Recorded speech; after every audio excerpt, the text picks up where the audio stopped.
सो One Piece chapter number 1152 के spoilers आ चुके हैं और ये वाला चैप्टर जैसा हमने सोचा था बिल्कुल वैसा ही है, यानी कि क्रेजी टाइप का। बट इस वाले चैप्टर के अंदर हमारे को थोड़े फ्लैशबैक्स दिखाए गए हैं कि पास्ट के अंदर क्या हुआ था एल्बाफ में। तो ये बहुत ही इंपॉर्टेंट है। गबान अब हमारे को सिखाने वाला है कि होली नाइट्स वगैरह को कैसे डैमेज देते हैं और कौन सी कॉन्करर हाकी का यूज करना पड़ता है। साथ के साथ हम लोग को ये भी पता लग जाएगा कि लोकी जो है वो निर्दोष है, उसने कुछ भी नहीं किया और हमारे को एक तरीके से पास्ट के बारे में सब कुछ पता लग जाएगा इस वाले चैप्टर के अंदर। तो हाँ, ये चैप्टर बहुत ही ज्यादा इंटरेस्टिंग है। मैं तुम्हें A to Z समझाऊंगा, बट उससे पहले जिसने सब्सक्राइब नहीं किया चैनल को, भाई 50,000 होने वाले अब कर लो यार, और वो तुम्हारे लिए बिल्कुल फ्री भी है सब्सक्राइब करना। तो चैप्टर नंबर 1152 का नाम होने वाला है टेरिबल डे और हमारे को उस दिन के बारे में पता लगेगा जब लोकी के साथ कुछ गलत हुआ। तो इसीलिए इस वाले चैप्टर का नाम है टेरिबल डे और हमारे को कवर स्टोरी के अंदर बताया जा रहा है कि यामाटो ने कावामात्सु को एक हैट गिफ्ट करी है जो कि ओटामा ने बनाई थी। तो कवर स्टोरी अभी भी वानो के अंदर रिवॉल्व कर रही है। आई डोंट नो इसका क्या कंक्लूजन होने वाला है। मेरे हिसाब से अब तुम लोग इसको देखना भी बंद कर चुके हो। तो यहाँ से हमारे चैप्टर की स्टार्ट होती है जहाँ पे गबान हमारे को एक्सप्लेन कर रहा है कि होली नाइट जो है ना, वो लोग इनविंसिबल नहीं है, मतलब उनको मारने का एक बहुत ही तगड़ा तरीका है। गबान यहाँ पे बताता है कि जो कॉन्करर हाकी तुम यूज कर रहे हो वो बिल्कुल ठीक है, बट तुम लोग को उस हाकी को और इम्प्रूव करना पड़ेगा। मतलब उस हाकी के अंदर कुछ ना कुछ कमियां हैं जो इनको ठीक करनी पड़ेगी और गबान वो इनको सिखा सकता है। अब यहाँ पे गबान एक और चीज बोलता है, वो ये बोलता है कि भाई क्रू के अंदर एक और बंदा है जो कि कॉन्करर हाकी का यूज कर सकता है। तो इसका मतलब वो बंदा भी हेल्पफुल होने वाला है होली नाइट से फाइट में। भाई यहाँ पे थोड़ा सा हमारे को सांजी को टीज करता हुआ दिखाया गया। सांजी को लगता है कि गबान उसको बोल रहा है कि वो कॉन्करर हाकी को यूज कर सकता है, बट यहाँ पे गबान जोरो की बात कर रहा होता है, जिसके बाद सांजी फैंस को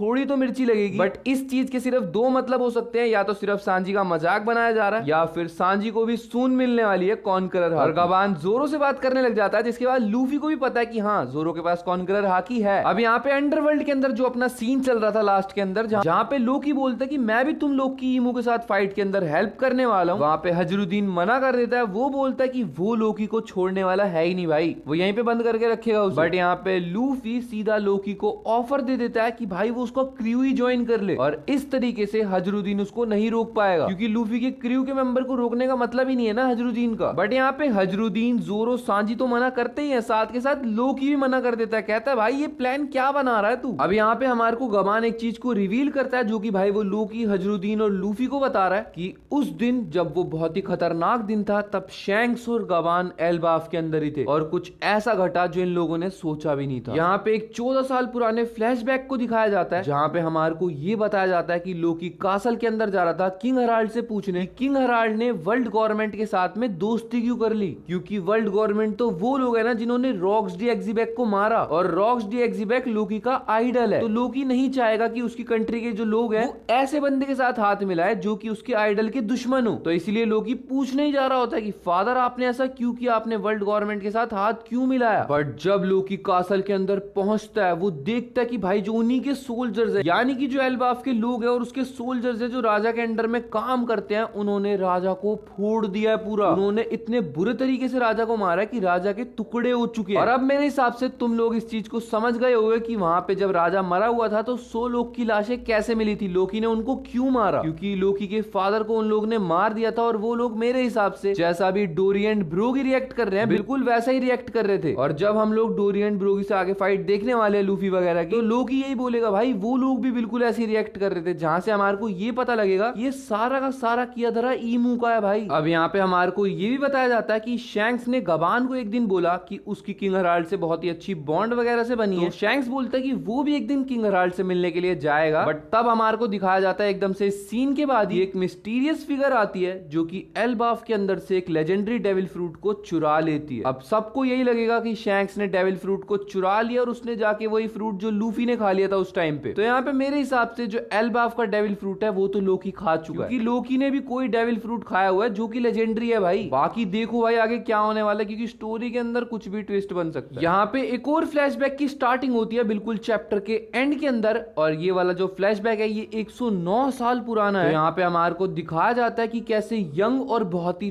तगड़ा किंग हराल्ड, मतलब उस टाइम पे तो वो किंग नहीं था, बहुत ही तगड़े तरीके से वो एक रैम्पेज मोड के अंदर है, जहाँ पे वो कहीं ह्यूमन किंगडम के पास से निकल रहा है और हो सकता है वो उनसे लड़ता हुआ भी निकल रहा है। अब मेरे को ये चीज तो समझ में नहीं आई कि भाई वो रैम्पेज कर रहा है तो इसमें हमारा क्या फायदा है, इसमें कुछ ना कुछ तो होगा स्टोरी में, फ्लैशबैक में, बट ये शायद से मैं देख के ही बता पाऊंगा। तो हाँ, इस वाले चैप्टर के स्पॉइलर यहीं तक है। आई होप तुम लोग को ये वीडियो पसंद आई होगी और नेक्स्ट वीक कोई भी ब्रेक नहीं है, तो चैप्टर आने वाला है अगले हफ्ते। तो हाँ, इस वाली वीडियो को यहीं पे एंड करते हैं। आई होप तुम लोग को ये वीडियो पसंद आई होगी। वीडियो पसंद आई हो लाइक कर देना, चैनल पे नए हो सब्सक्राइब कर देना। मिलते हैं नेक्स्ट वीडियो में, तब तक के लिए बाय बाय।